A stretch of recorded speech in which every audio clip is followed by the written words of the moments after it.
नजासत साबित होने के तरीके 122। हर चीज़ की नजासत 3 तरीकों से साबित होती है। अव्वल खुद इंसान को यकीन या इत्मीनान हो कि फ़लाँ चीज़ नजिस है। अगर किसी चीज़ के मुतल्लिक महज गुमान हो कि नजिस है तो उससे परहेज़ करना लाजिम नहीं। लिहाजा कहवा खानों और होटलों में जहाँ लापरवाह लोग और ऐसे लोग खाते पीते हैं जो नजासत और तहारत का लिहाज नहीं करते, खाना खाने की सूरत यह है कि जब तक इंसान को इत्मीनान न हो कि जो खाना उसके लिए लाया गया है वह नजिस नहीं है, उसके खाने में कोई हरज नहीं। दोवम, किसी के पास कोई चीज़ हो और वह उस चीज़ के बारे में कहे कि नजिस है और वह शख्स गलत बयानी न करता हो। मसलन किसी शख्स की बीवी या नौकर या मुलाजिम कहे कि बर्तन या कोई दूसरी चीज़ जो उसके पास है नजिस है तो वह नजिस शुमार होगी। सोवम, अगर दो आदमी कहें कि एक चीज़ नजिस है तो वह नजिस शुमार होगी बशर्ते कि वह उसके नजिस होने की वजह बयान करे।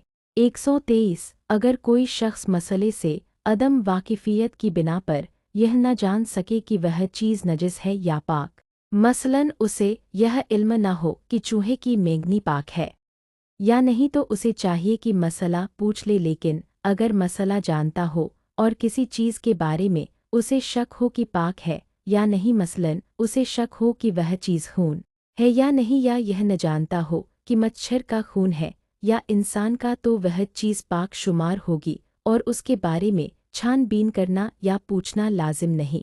124। अगर किसी नजिस चीज़ के बारे में शक हो कि बाद में पाक हुई है या नहीं तो वह नजिस है। अगर किसी पाक चीज़ के बारे में शक हो कि बाद में नजिस हो गई है या नहीं तो वह पाक है। अगर कोई शख्स उन चीज़ें के नजिस या पाक होने के मुतल्लिक पता चला भी सकता हो तो भी तहकीक ज़रूरी नहीं है। 125। अगर कोई शख्स जानता हो कि जो 2 बर्तन या 2 कपड़े वह इस्तेमाल करता है उनमें से एक नजिस हो गया है, लेकिन उसे यह इल्म न हो कि उनमें से कौन सा नजिस हुआ है, तो दोनों से इज्तिनाब करना ज़रूरी है। और मिसाल के तौर पर अगर यह जानता हो कि खुद उसका कपड़ा नजिस हुआ है या वह कपड़े जो उसके ज़ेरे इस्तेमाल नहीं है और किसी दूसरे शख्स की मिल्कियत है तो ज़रूरी नहीं कि अपने कपड़े से इज्तिनाब करे।